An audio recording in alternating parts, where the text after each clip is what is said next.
So, heute werden wir A02S unboxen und die Einzelheiten angucken und untersuchen. So, lass uns jetzt anfangen. Hier können Sie sehen, eine normale Box.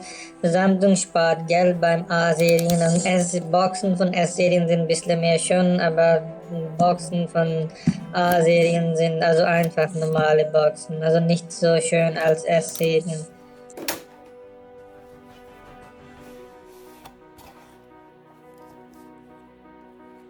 Wir werden jetzt den Box öffnen. Hier können Sie sehen, hier sind ein paar Barcodes, die niemand braucht.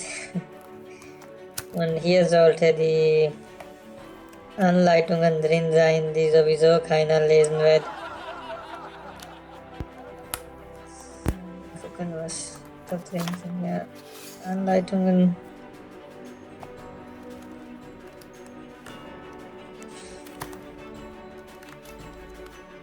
Wir gucken, was noch drin ist. Moment. So, jetzt ist es leer.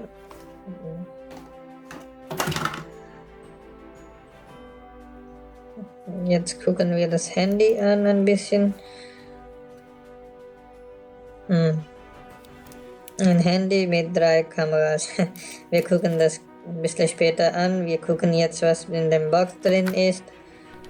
So, es gibt ein USB-C Ladekabel drin, also ein USB to Type-C, in Englisch heißt das.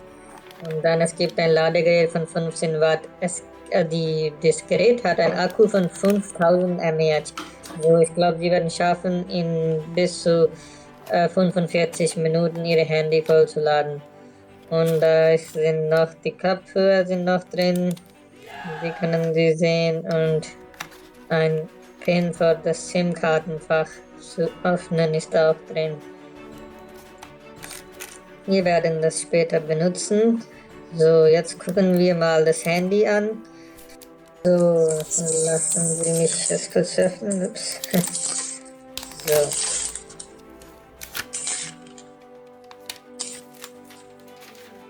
So, ich habe die schwarze Farbe gekauft. Wir kommen zu Einzelheiten. Es gibt ein 5 Megapixel Selfie-Kamera vorne und es gibt ein 6,5 Zoll PLS IPS Display. Und so, da ist das SIM-Kartenfach. Die werden wir auch später öffnen.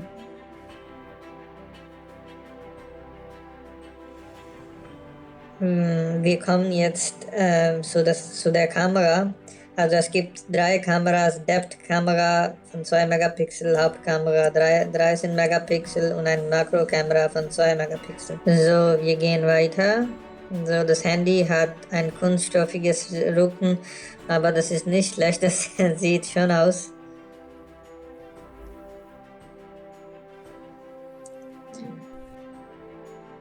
Wir gehen dann weiter. Hier können Sie sehen, dass oben können Sie Kopfhörer reinmachen, in der Mitte Typ-C Ladegerät und unten ist das Lautsprecher. Dann zeige ich Ihnen auch das Kartenfach, SIM-Kartenfach, Moment.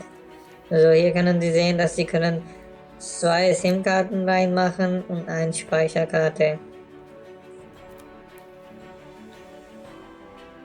So, das war's. Jetzt gehen wir zum kurzen Besprechung. So, dieses Handy hat ein gutes Akku von 5000 mAh, also ist ein sehr gutes Akku und die Handy unterstützt 2, 3 und 4G. Wir benutzen meistens in Deutschland 3G, 4G oder LTE. Und dann dieses Handy ist nicht wasserdicht. Dann gehen wir weiter. Dieses Handy hat einen Prozessor von 1,8 und einen RAM von 3 GB mit 32 GB Speicherplatz und einen RAM von 4 GB mit 64 GB Speicherplatz. Also wenn Sie viel Daten in Ihr Handy haben möchten, dann ist dieses Handy nicht zu empfehlen. Und dann, Sie können 2 SIM-Karten reinmachen und eine Speicherkarte habe ich auch Ihnen gezeigt, können Sie reinmachen. Und Sie können 4 Farben kaufen, also schwarz, weiß, blau und rot. Dann danke fürs Anschauen, bis zum nächsten Mal und ich hoffe, dass Sie werden meinen Channel abonnieren. Danke, tschüss.